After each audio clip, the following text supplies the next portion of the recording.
need to clip it close to your... The thing is, it's too close here, isn't it? It should be fine. We'll adjust the volume if it's too high. We'll do a quick sound check, I think with Mark. Just make sure you're okay. Maybe Geraint is arriving for translation, I was told. Maybe. Okay, we'll see. But we'll sort something out. That should be fine. Lovely. So... I'll check. I think it's the same distance Aaron has it. Is it? So I don't think you'll be... Better switch it off for the time being then, is it? The button is at the top. Where is it? At the bottom? Bottom. Oh, at the bottom. Yeah, it links automatically with the hub there. Good, thank you.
Helo.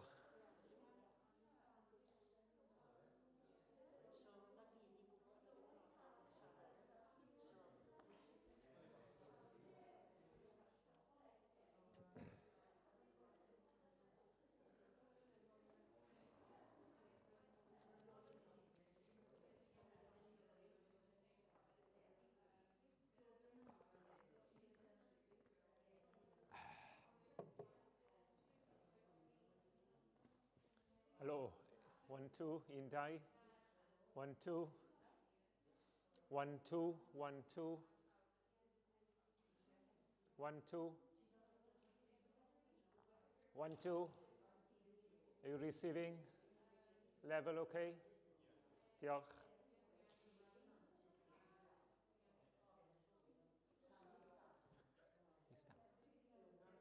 Can we start?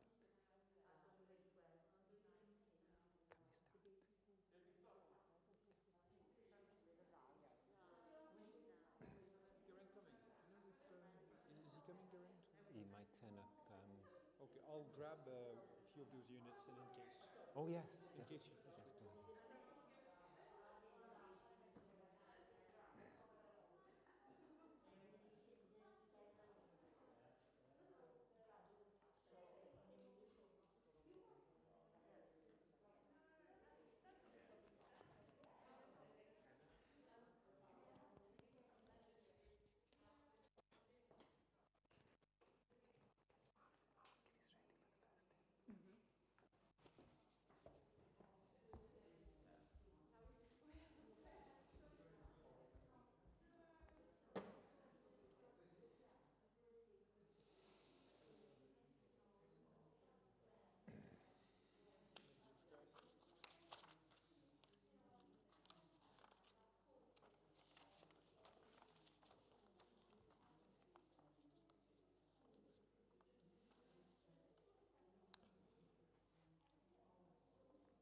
Wel, bore da I gyd.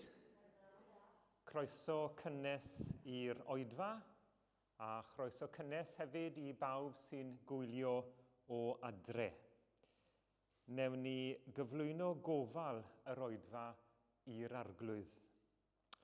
O ddiwyn tad, i ni'n diolch i ti am y cyfle gael dod ynghyd fan hyn y bore yma, a ni jyst am gyflwyno'r Oedfa hon i ti nawr. Arglwydd ni ddim am ddod ynghyd i glywed llais ein gilydd, ond ni am glywed dy lais di. Felly anfon dy ysbryd glân i fod gyda ni nawr os gweli di fod yn dda. A ni'n gweddio o arglwydd bydd i di yn cyffwrdd yn colonnau gogoniant i ti yn Iesu Grist. Amen. Newn ni uno i ganu'r emyn gynta. Myfyrio mnaf ar galfari lle collodd ef ei waed yn llu, wynebodd wawd melltith y groes, fa chibr ryw dioddefodd loes. Ac yn y blaen.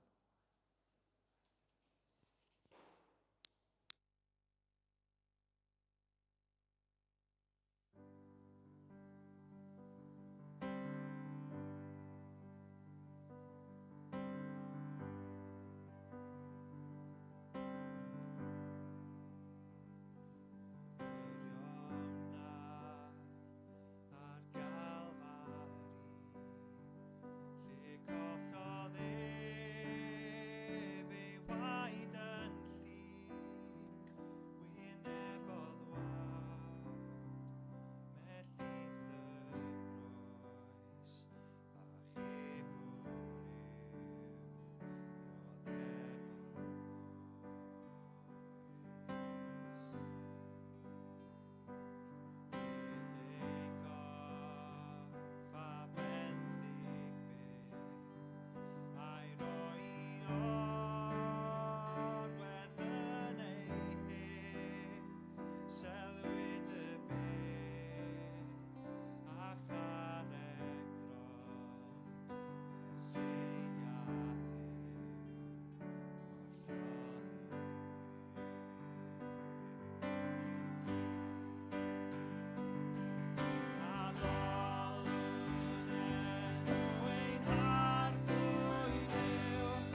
gwaith fy arglwydd Iesu, iddo efrwy nawr yn byw, dim ond gwaith fy arglwydd Iesu. O'r werthfawr yw y gwaith, wir iach awdwriaeth gaeth, un ffynon sy'n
sydd yn fy ngori.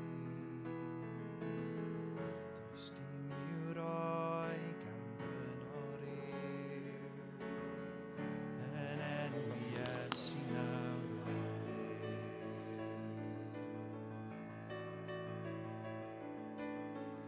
Iesu ei hun obaith ni, ei waed sydd yn fy ngori. Does dim i'w roi gan fy noriw, yn enw Iesu nawr wyliw. Iesu Grist, ein hanfod ni, y meirw caiff trwy gariad Crist, trwy ysgol, yw'r drosodd.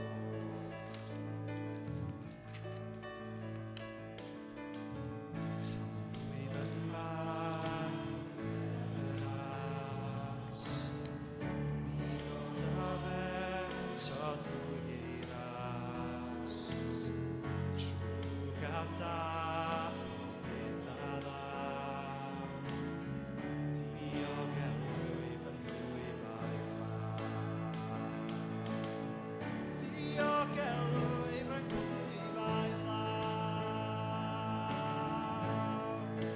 Iesu Grist, ein hangor ni, y meirw caiff fyw, trwy gariad Crist, trwy ysgol, efyriod, yw'r drosodd. Iesu Grist, ein hangor ni, y meirw caiff fyw, trwy gariad Crist, trwy ysgol, efyriod, yw'r drosodd.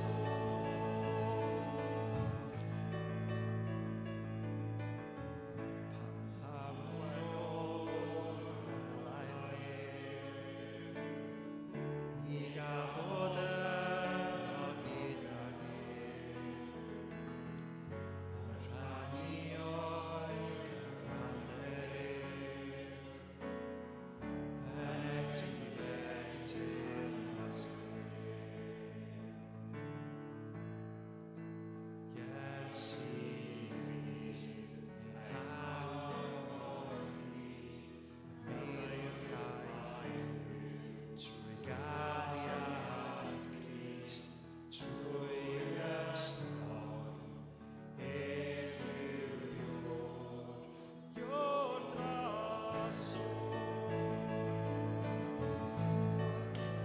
Iesu Grist, ein hangor ni, y meirw caiff fyw, trwy gariad Crist, trwy ysgol, efyriod, yw'r drosodd.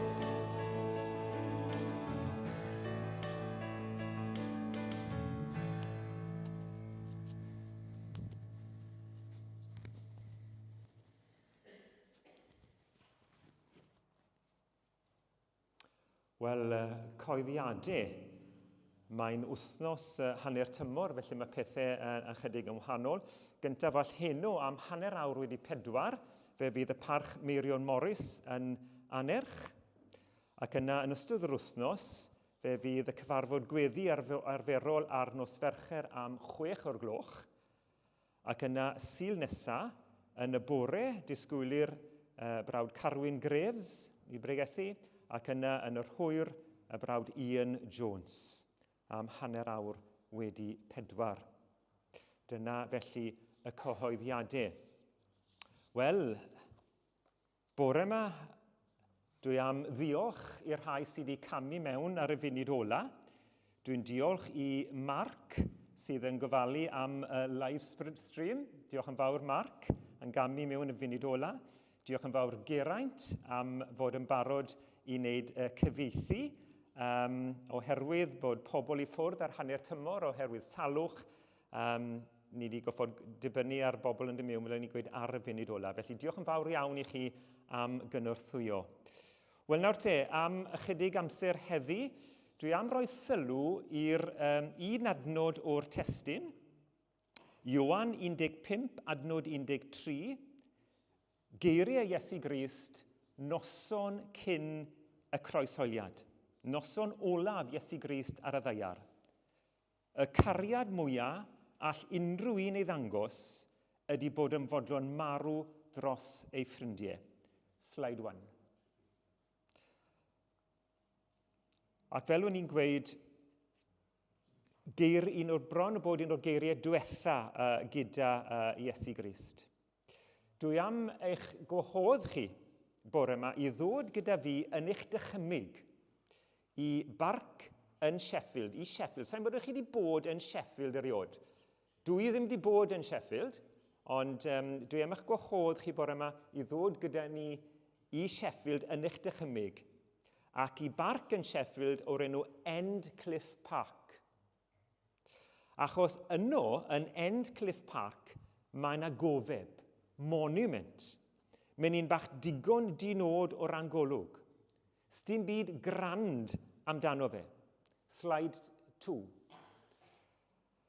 Ac mae'r digwyddiad hwn yn atgoffa ni o ddigwyddiad trist. Ddigwyddodd yn Chwefror 1944, diwedd yr ail ryfel byd. Oedd yna blant yn chwarae yn y parc. A tra oedd y plant yn chwarae, mae yna awyren yn hedfan drosto, slide 3. A mae'r awyren hon, awyren B-17, American Bomber, yn hedfan yn isiel, ac oedd hi'n cludo criw o 10 o fechgyn ifanc o awyrlu Unol Daleithiau America. Oedd yr awyren mewn trafferth, oedd hi'n hedfan yn isiel ac yn araf dros y parc. Oedd hi'n chwilio am le i lanio. Fel mae'r Sais yn gweud, oedd hi moyn wneud emergency landing. A mae un o'r criw yn cael ei weld yn chwifio braich ar y plant, i ddweithio nhw, ewch o'r ffordd. Ond dyw'r plant ddim yn deall y cyfarwyddyd. Maen nhw'n edrych yn syn ar y awyren. Mae'r awyren yn cadw fynd dros y parc. Eiliadau'n ddiweddarach, mae'r awyren yn disgyn ymysg coed tu hwnt i'r parc, cyn ffrwydro'n wenfflam a lladd pawb oedd ar yr awyren. Chi'n gweld, oedd y peilot wedi gweld y plant, ac mwyn arbed ei bywydau, roedd wedi aberthu bywyd ei hun a gweddill y criw. Galle fe fod i dod lawr yr awyren, galle fe fod i arbed bywyd ei hunan, ond wrth wneud hynny, bydde fe'n debygol iawn o fod i lladd nifer o'r plant. Eiliadau'n unig oedd gyda gwneud ei feddwl lan. Dychmygwch y dilema oedd gyda ge. Ond mae'n penderfynu dim glanio'r awyren a mynd mlaen, ac yn anffodus, mae'n taro mewn i goed, mae'n ffrwydro, a mae pawb ar yr awyren, y 10 ohonyn nhw, yn colli bywyd. Mae'r digwyddiad trist na yn fatgoffa i o eiriau'r testun heddi. Y cariad mwyaf all unrhyw un ei ddangos ydy bod yn fodlon marw dros ei ffrindiau. A dwi'n cyfaddu, dwi'n cymryd hwn mas o gyd-destun nawr, ond mewn un ystyr, mae'r geiriau yna yn briodol iawn pan ni'n ystyried beth ddigwyddodd i'r peilot a'r criw. Ond dwi am edrych y bore yma ar y geiriau yna yn eu cyd-destun. Dywedodd Iesu y geiriau hyn, fel o'n i'n dweud, noson cyn ei groesholiad. Mewn ychydig oriau, bydde Iesu'n cael ei arestio, ei gamdrin a'i ladd. Slide 4. Nawr, gallai Iesu fod wedi osgoi'r groes. Sdim dwywaith am hynny o gwbl. Yn ystod i weinidogaeth, oedd Iesu Grist wedi dweud wrth y disgyblion tro ar ôl tro bod rhaid iddo fe fynd i Jerusalem. Oedd yna reidrwydd arno fe i fynd i Jerusalem. A mae'n esbonio iddyn nhw a dweud wrthyn nhw, yn Jerusalem, byddai'n cael yng ngwrthod, byddai'n cael yng nghamdrin, byddai'n cael yn ladd, ond byddai'n dod nôl mewn 3 diwrnod. Ond doedd y disgyblion ddim wedi deall o gwbl. O'n nhw'n meddwl bod Iesu'n siarad mewn dymhegion. Achos o'n nhw'n rhesymu, os mae Iesu oedd y Meseia, bydde rhywbeth fel un byth yn digwydd i'r Meseia. Ond oedd Iesu yn gwybod beth oedd ar fi'n digwydd. A gallai fe hyd y funud ola fod wedi cerdded bant wrth y groes. Ond ddewisiodd e beidio. Achos i'r pwrpas hwn oedd e wedi dod i'r byd. Mae'r Hen Testament yn dweud mlaen wrthyn ni mewn gwahanol rhannau am ddioddefant y Meseia. Dwi'n meddwl yn arbennig am pennod fel Eseia 53, lle mae'r proffwyd yn sôn am was dioddefus yr arglwydd, the suffering servant. Bydde fe mynd fel oen i'r lladdfa, medde Eseia, ac yn rhoi ei fywyd yn aberth dros bechod. Ac oedd Eseia yn ysgrifennu, wrth gwrs, canodd y flynyddoedd cyn dyfodiad Iesu i'r byd. Slide 5.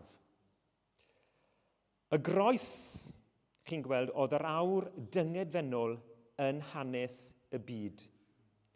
Sdim un digwyddiad yn hanes dynoliaeth ar wahân i'r atgyfodiad sy'n gallu'r gymharu ar hyn ddigwyddodd ar y groes. Slide 6. Mae lot o bethau wedi digwydd yn hanes y byd, pethau rhyfedd, anhygol, pwysig. Meddyliwch am ddarganfod penicillin. Na chi ddarganfyddiad arbennig o ddarganfod penicillin. Ni'n cymryd yn ganiatawol heddi, mae rhywun yn dost, mae'n mynd at y doctor, mae'n cael penicillin a mae'n dod yn well. Sut oedd hi cyn cael penicillin de? Slide 7. Meddyliwch wedyn am ddarganfod yr olwyn. Mae olwyn, chymod, ni jyst eto yn cymryd yn ganiatawol. A mae'r olwyn yn rhan anatod o fywyd. Symud y wilber, gyrru'r car, y bws, tren, y cogs bach sy'n gweithio tu fewn gwahanol bethau. Mae olwyn mor bwysig. Na chi ddarganfyddiad pwysig dros ben. Slide 8. Chi'n cofio dyn yn cyrraedd y Lleiad?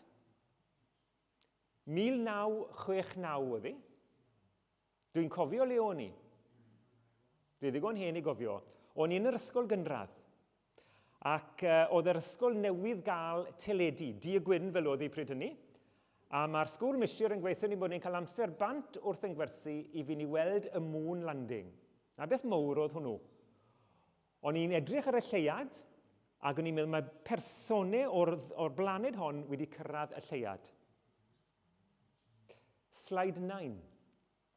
Yn fwy diweddar, yn ystod y 2 flynedd ddiwetha, ni wedi clywed am robot yn mynd i Mars ac yn cael ei reoli o'r ddaear. Troi'r chwith, troi'r dde, a mae'r robot yn ei fyddhau.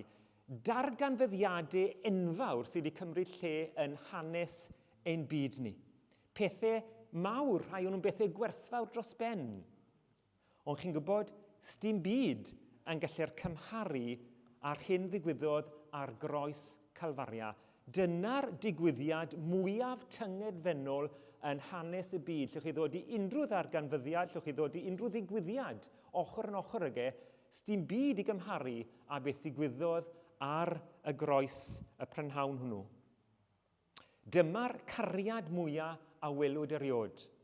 Mab Duw, yr un di-eog, yn dewis marw i dalu dyled pechaduried fel chi a fi.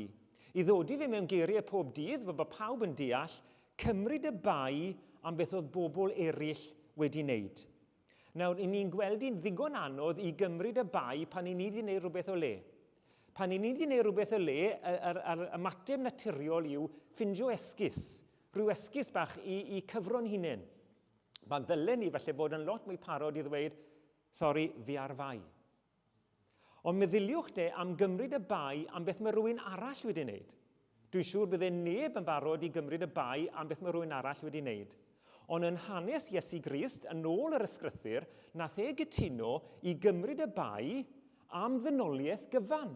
Hynny yw y bobl oedd wedi byw ar y ddeiar cyn amser Iesu, bobl oedd yn byw ar y ddeiar rhan pryd bobl oedd yn dod ar ole, bobl sydd heb cael ei geni eto, mae'r Beibl yn gweud bod Iesu Grist wedi cymryd y bai dros bob un ohonyn nhw. A chi'n gweld, na sydd oedd y groes mor erchill. Oedd y groes yn brutal. Absolutely brutal oedd y groes.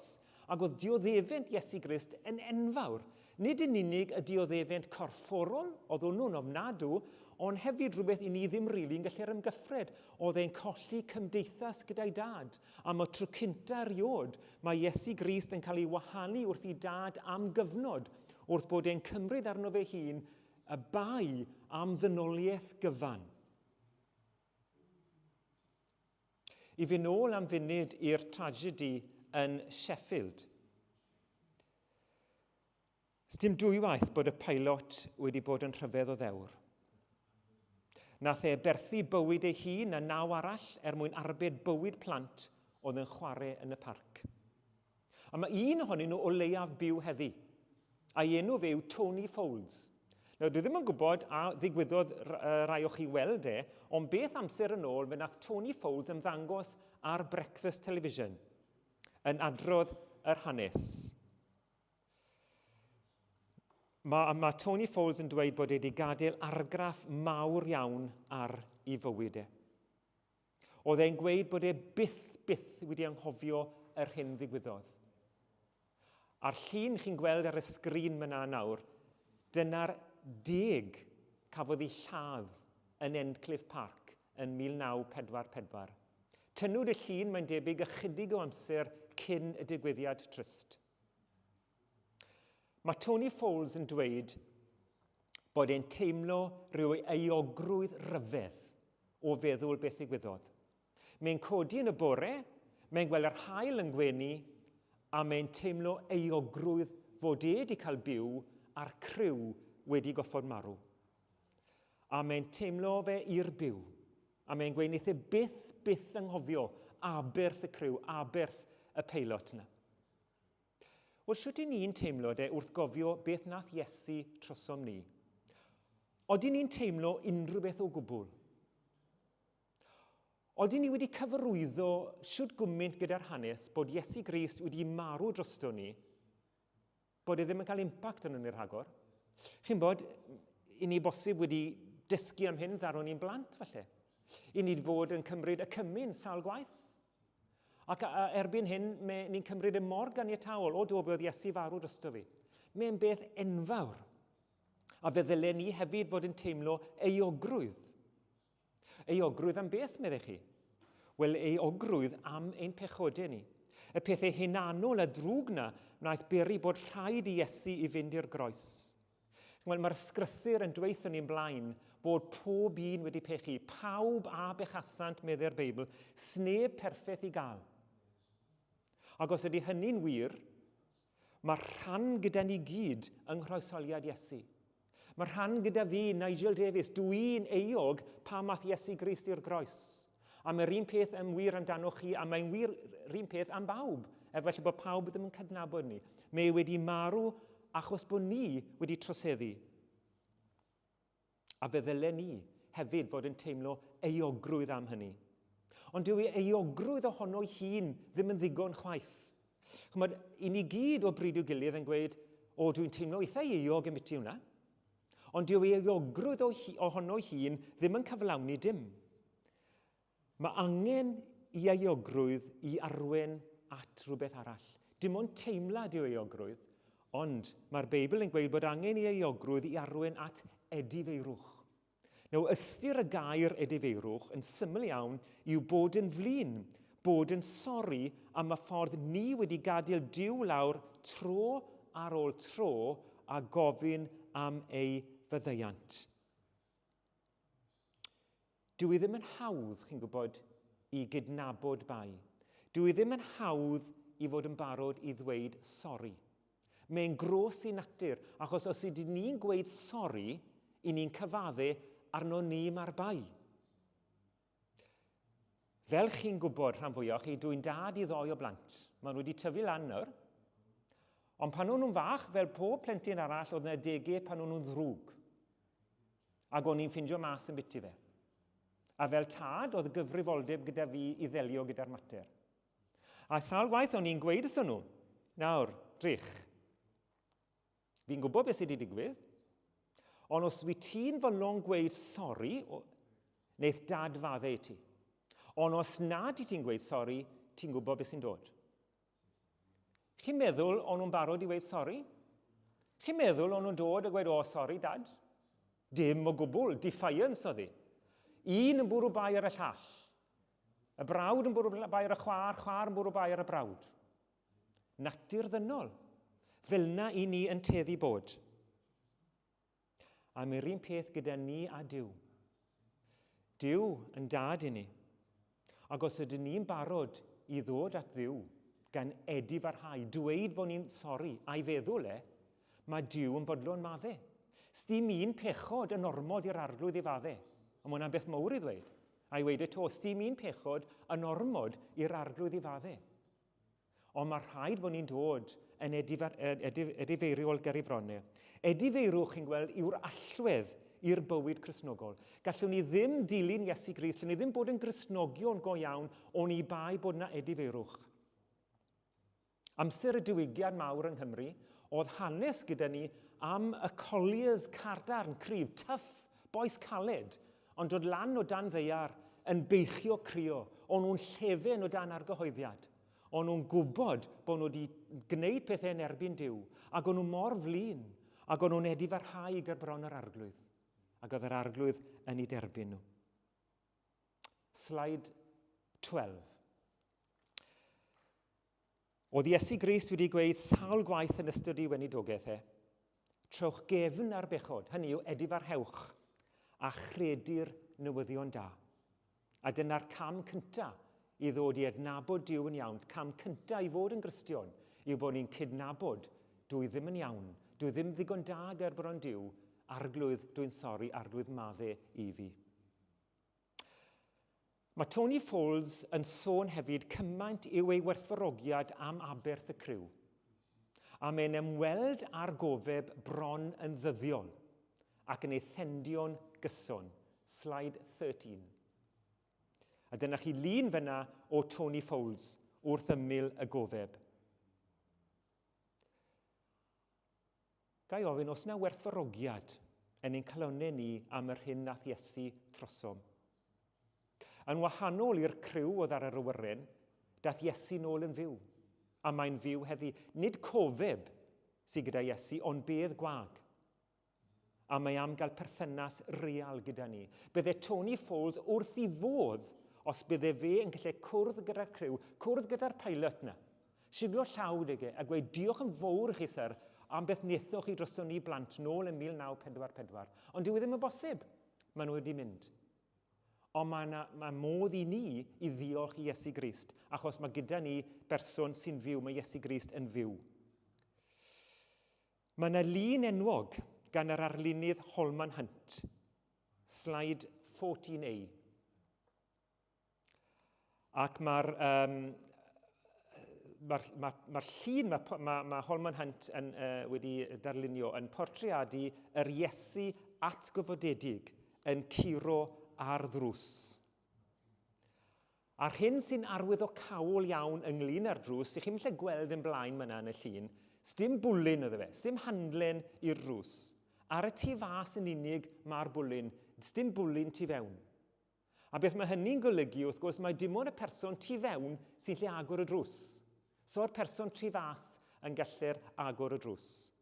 A mae'n atgoffa fi, y drws sydd lan loft mynd yn Pennywell, le mae'r plant yn cael yr ysgol Sul. Mae'r plant ar ddiwedd y cwrdd yn arfer mynd lan myna, a maen nhw'n chwarae wic-wiw, achos mae rhywbeth yn bod ar y drws. Mae dim ond eisiau sgriw fach sy'n arno fe, ond beth sy'n digwydd yw, maen nhw'n mynd mewn, maen nhw'n cael drws, a maen nhw'n tynnu'r handlen trwyddo, a mae'r handl di fas yn cwmpo lawr, os chi'n deall beth da fi, a wedyn nhw sy'n rheoli. A wedyn, pan bod i'n amser mynd gytre, mae dad a mam yn dod a fod cnocor y drws. Ei, come on, mae'n amser gytre, amser cino. Ond y plant sy'n rheoli, sy'n nhw moyn bod yn stifnig, lle nhw aros fyna trwy dydd. achos dim ond nhw sy'n lle agor y drws i'r rhieni gael dod mewn. Wel, mae'r un peth gyda ni yn y llun fan hyn. Mae'r llun hyn o Iesu Grist yn curo ar y drws, a dim ond y person tu fewn sy'n lle agor y drws. Wel, mae'r llun wedi cael ei ysbrydoli gan eiriau yr Iesu atgyfodedig yn llyfr datguddiad pennod 3 ac adnod 20. A chi'n gweld y geiriau yma. Mae Iesu Grist yn sefyll wrth y drws a mae'n dweud hyn, edrych dwi yma. Dwi'n sefyll wrth y drws ac yn curo. Os bydd rhywun yn fy nghlywed i'n galw ac yn dod i agor y drws, dof i mewn. Nawr mae'r geiriau yna yn ddigon syml yn dweud. Mae plentyn lle deall hwnna. Mae Iesu Grist yn gweud, dwi'n cnoco wrth y drws, a os ych chi'n clywed y drws, clywed fi'n cnoco ac agor y drws, dwi'n dod mewn. Syml i ddeall. Nawr mae'n amhosib i ni werthfawrogi na diolch digon am yr hyn mae Iesu wedi gwneud trosom. Ond mae un peth ni'n gallu'r wneud sydd yn hanfodol i ddod i nabod yw agor drws ein calon a'i wahodd i mewn. Sylwch a beth mae Iesu'n dweud. Os bydd rhywun yn fy nghlywed i'n galw ac yn dod i agor y drws, dof i mewn. Nawr mae'r gair rhywun yn golygu unrhyw un. Mae'n golygu chi, mae'n golygu fi, mae'n golygu'r bobl mas myna. Dwi ddim jyst yn golygu bobl barchus dosbarth canol sy'n mynd i'r capel. Mae'n golygu unrhyw un. Mae'n golygu unrhyw iaith, unrhyw ddiwylliant. Mae'r gwahoddiad gan Iesu Grist i bawb. Os bydd rhywun yn fy nghlywed i'n galw ac dod i agor y drws, dof i mewn. Mae yna ddoi beth. Mae rai bod ni'n clywed, rhywun peth a chi gytre. Chi ddim yn mynd i agor y drws os na chi'n clywed y gloch, neu os na chi'n clywed rhywun yn cnoco, heblaw bod chi'n moyn mynd mas wrth gwrs, chi'n clywed y gloch neu gnoc a chi'n mynd i agor y drws. Mae rhaid clywed a wedyn mae rhaid wneud penderfyniad i agor y drws. Gai ofyn i chi, chi sydd yma yn bresennol, chi sy'n gwylio adre, gai ofyn i chi, odi chi wedi clywed llais yr Iesu'n galw? Odi chi wedi agor drws eich calon iddo ddod i mewn? Falle bod chi'n clywed i lais am y tro cynta heddi. Felly mae heddi chi'n sylweddoli tro cynta bod rhywbeth gyda chi'n neud. O, di chi'n gwybod lot o'r ffeithiau, chi'n gwybod bod Iesu Grist wedi marw drosoch chi. Ond felly mae heddi chi'n sylweddoli gynta bod angen i chi wneud rhywbeth hefyd. Mae'n gyfrifoldeb i agor y drws a gweud diolch arglwydd bod ti wedi marw droso fi. Diolch arglwydd bod ti'n cynnig bod yn ffrind i fi. Dwi eisiau ti yn y mywyd i. Arglwydd Iesu, dere mewn i mywyd i. Falle bod chi wedi clywed hyn am y ganfed waith. Ond gai weithio chi, os nad ych chi wedi ymateb iddo, peidiwch a'i adael i aros ddim mwy. Achos wneith Iesu Grist ddim curo wrth drws eich calon chi am byth. Fe wneith e guro, a felly wneith e guro to. Ond rhyw ddyrnod, byddwch chi'n clywed i laisiau bellach. Atebwch drws i Iesu Grist o mewn tra bod y cyfle gyda chi. Gwahoddwch e mewn i'ch bywyd i fod yn ffrind i chi, a bydd e'n ffrind bydd byth yn gadael chi lawr, ac i fod yn waredwr i chi. Mae'n arwydd o cawl iawn.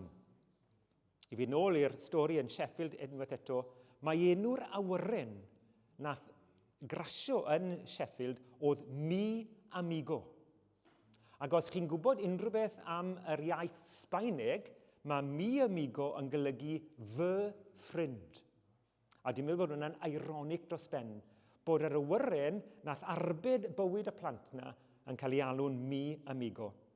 Iddo erioed gyfarfod a chriw Mi Amigo, mae Tony Fowles yn ystyried pob un ohonynt yn ffrindiau iddo fe. Sdim un o ni wedi gweld Iesu yn y cnawd chwaith, ond mae Iesu Grist, yn barod i'n galw ni yn ffrindiau iddo fe. Slide 15.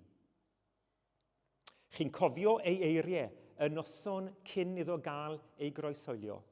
Y cariad mwyaf all unrhyw un ei ddangos ydy bod yn fodlon marw dros ei ffrindiau. A mae Iesu Grist yn fodlon galw chi a fi yn Mi Amigo, fy ffrind. Ffrind mae wedi marw drosto. Ac ein bod ni yn anheilwng ac yn haeddu dim, achos felly i ni, sdim teilyngdod gyda ni. Os ni'n dod at Dduw rhyw fath o bragging rights yn meddwl bod ni ddigon da, wel, sdim gobeith amdano ni. Ond pan ni'n dod dy fe gan gyffesu bod ni'n anheilwng ac yn haeddu ddim, yna mae yna obeth. Mae wedi estyn allan atom ni, gyda'r cariad mwyaf a welodd y byd erioed. Slide 16. A mae wedi estyn allan o'n ni gyda nid just cariad, ond cariad eithafol. Nawr mae cariad i gael, a gobeithio bod ni gyd wedi profi cariad yn ein bywyd ac yn parhau brofi cariad, ond mae yna gariad eithafol, yn Saesneg extreme love. A na beth sydd gyda nhw yn mynd yw cariad eithafol. Pan bod rhywun wedi marw dros rhywun arall, mae hwnna'n eithafol. Dim rhywbeth ni'n cwrdd gyda bob dydd. A mae wedi estyn allan gyda ni gyda cariad eithafol. Ond fel chi'n gwybod, mae dwy ochr i bob perthynas. Mae Duw wedi cyrraedd allan ato ni yn Iesu Grist. Ond mae angen ymateb. Meddyliwch am briodas. Os ydy priodas yn mynd i lwyddo, mae'n gofyn am ymrwymiad wrth y ddwy ochr. Os ydy priodas yn dibynnu ar un ochr yn unig, wel, sim lot o obeth felly am y briodas. Neu meddyliwch am transaction busnes, pan bod dwy ochr yn dod at ei gilydd. Doi gwmni neu doi berson yn dod at ei gilydd yn ei transaction busnes, mae rhaid cael ymrwymiad wrth y ddwy ochr. A mae'r un peth gyda ni a Duw, mae Duw wedi estyn allan ato ni. Mae wedi gwneud popeth gall, gallai fe ddim bod wedi gwneud mwy. Mae wedi rhoi i fab. Mae Iesu Grist wedi dod, mae wedi marw drosto ni. Mae wedi cliro'n dyled ni os ni fodlon derbyn hynny. A beth mae'n gofyn i ni nawr, siwr i chi'n ymateb i hynny? Oeddi chi'n barod i agor y drws na? Mae'n cnoco, chi'n fodlon agor y drws. Oedden ni fodlon dod ato fe ac edi farhau fel ni'n gweud, yn gweud bod ni'n sori, gweud bod ni'n flin am beth ni wedi gwneud, a ffordd ni wedi gadael y lawr, a'i dderbyn e mewn i'n bywyd ni. A pan ni'n gwneud na, yna mae'n dod mewn, nid i'n unig i fadde ni'n holl feie, ond i fod yn ffrind, i fod gyda ni ar hyd taith bywyd, ac rhyw ddwrnod i cael bod yn ei gwmni a'i bersenoldeb e. Ond mae'r dewis gyda ni, mae'r bwlyn, cofiwch, ar yr ochr tu fewn. Ac wrth bod ni'n gorffen heddi, mae'r dewis gyda ni. Gallwn ni anwybyddu fe, fel mae'r byd yn wneud. Dyna, fel o'n i'n gweud yn newyddi, dyna beth yw broblem y byd, maen nhw wedi anwybyddu Duw yn llwyr. Gallwn ni i glywed e, i ddeall e, ond gallwn ni dal i fod i wrthod e. Gallwn ni ddweud, wel, na fe, gallwn ni bregeth fach digon dymunol bore yma ac anghofio amdano fe. Neu gallwn ni ddweud, dwi'n cofleidio hyn, dwi'n derbyn hwn. A ni'n gwahodd Iesu Grist i ddod i mewn. Mae'r dewis gyda ni. Pidwch gadael y cyfle i fynd. Y cariad mwyaf all unrhyw un ei ddangos ydy bod yn fodlon marw dros ei ffrindiau. Gogoniant i'w enw. Amen. Nawn ni uno i ganu yr emyn olaf, clywaf lais yr Iesu'n dweud.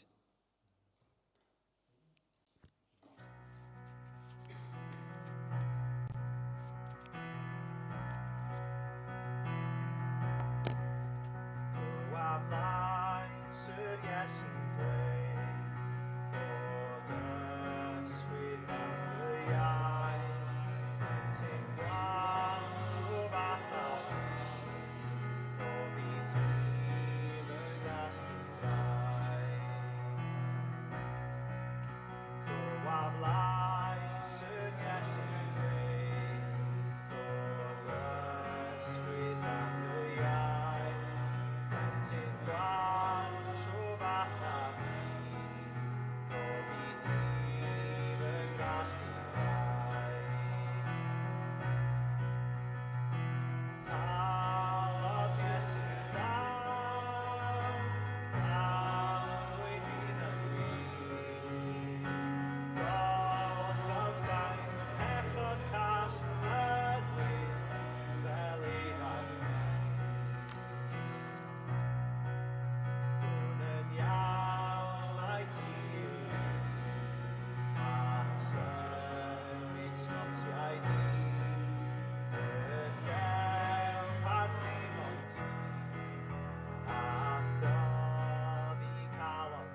I ni'n diolch i ti o ddiw dad am dy gariad rhyfedd tuag atom, fel ni newydd ganu talodd Iesu yn llawnd. Ni'n diolch am y cariad anhygol hwn. I ni'n clodfori dy enw di arglwydd, ac ni'n gweddio y byddi di trwy dy ras yn ein cynnwrthwyo ni, wneud yn siŵr bod ni wedi agor drws ein calon i dderbyn o'r cariad rhyfeddol hwn, os gweli di fod yn dda. Ac nawr bod i ras ein harglwydd Iesu Grist, a chariad Duw, a chymdeithas yr ysbryd glân, aros gyda ni o'r awr hon ac am byth. Amen.